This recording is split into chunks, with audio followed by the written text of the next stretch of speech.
Hey everyone, welcome back to the day 8. This is actually the bonus video that I just want to discuss with you. Okay, so I want to give you a comparison of the different types of chart and plots which we have discussed in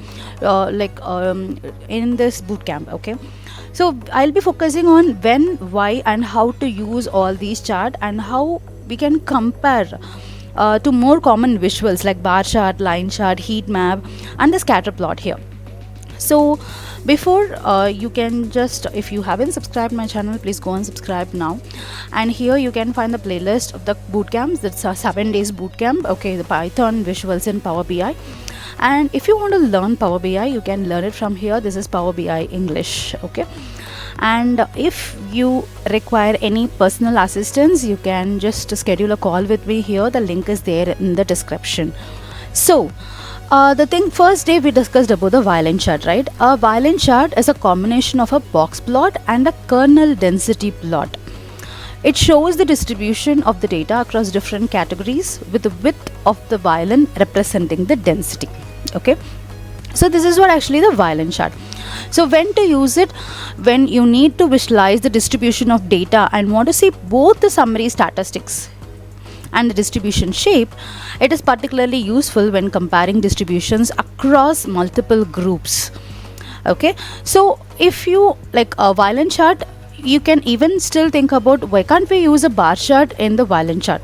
So bar chart shows the categorical data and summaries values like means or sums, whereas violin chart provide a more detailed information on the data distribution. So if you want to compare a violin chart versus a box plot provides a summary statistics but don't show the underlying distribution, where violin charts will do.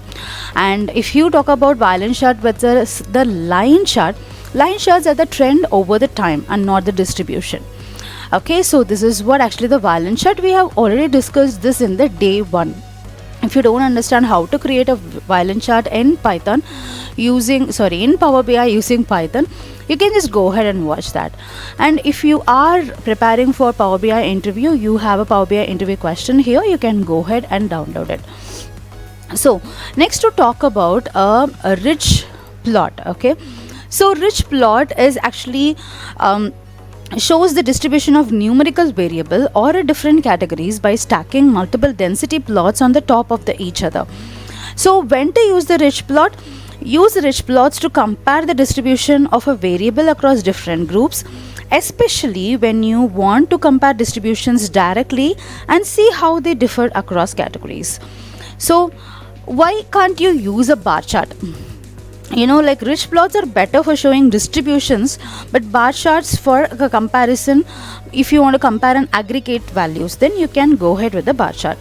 Second thing is you can use a violin chart, but the rich plot will emphasize comparing distributions side by side, while violin chart display individual distributions more distinctly.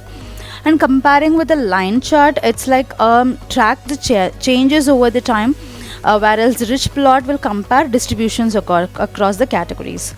So on day 3 we discussed about the lollipop chart.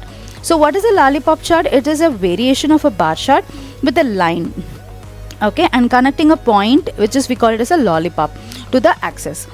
So it shows the same information as bar chart but in more visually appealing way. So when to use the lollipop chart? So use when you want to make a bar chart but want to emphasize individual data points or make the chart more visually appealing with a less ink. So comparing a lollipop chart with a bar chart is like lollipop charts are essential and same as bar chart but are often clearer and more modern in appearance. And comparing it with a line chart, lollipop chart are not for showing trends but a categorical data similar to the bar chart. So line charts will be showing the trends, right? So on day 4 I discussed about the 3D plot. So what is this 3D scatter plot? When to use this? So 3D scatter plot extends the scatter plot to a 3-dimensional, adding a depth of z-axis. So when you have a 3 variables, if you want to compare a 3 different measures, variables to plot, and you want to visualize the relationship simultaneously, it's useful for adding another layer of complexity to the data and visualization. So comparing your 2D and 3D scatter plot, 2D scatter plot is simpler and easier to interpret but only shows the relationship between two variables, whereas a 3D scatter plot will add another variable at the cost of interpretability. And if you talk about a line chart comparing with a scatter plot, line charts are for trends over a time, while scatter plots will show the relationship between the variables. And on day 5 we discussed about the correlation matrix. So correlation matrix shows the pairwise correlation between multiple variables in a data set, often visualized using a heat map where color intensity indicates the strength of the correlation. So when to use the correlation matrix? If you want to understand the relationship between the multiple variables at once, it's particularly useful in exploratory data analysis to identify highly correlated variables. So if you want to compare a correlation matrix with a heat map, a correlation matrix is a specific type of heat map where the values represent the correlation coefficients. If you wanted to compare the correlation matrix with a scatter plot shows a relationship between two variables at a time, whereas a correlation matrix summarizes these relationships for multiple variables. On day 6, we discussed about the regression plot. A regression plot shows the relationship between two variables along with a line of the best fit, which represents the linear relationship between them. Use the regression plot when you want to visualize the quantify the relationship between two variables and how one predicts the other. It's mostly commonly used predictive analytics. And if you want to compare a regression plot with a scatter plot, a regression plot is essentially a scatter plot with an added regression line. Okay. If you want to compare the regression plot with a line chart shows the trends over a time. A regression plot shows the relationship between two continuous variables. And on day 7, we discussed about the decision tree.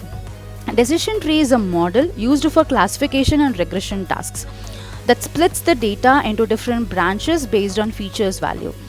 It's a flowchart-like structure where internal nodes represent tests on features, branches represents the outcome of the test, and the leaf node represents the final decision or the prediction. So use when you wanted to model decisions based on a certain condition. It's useful for both understanding and predicting the outcome based on a set of rules.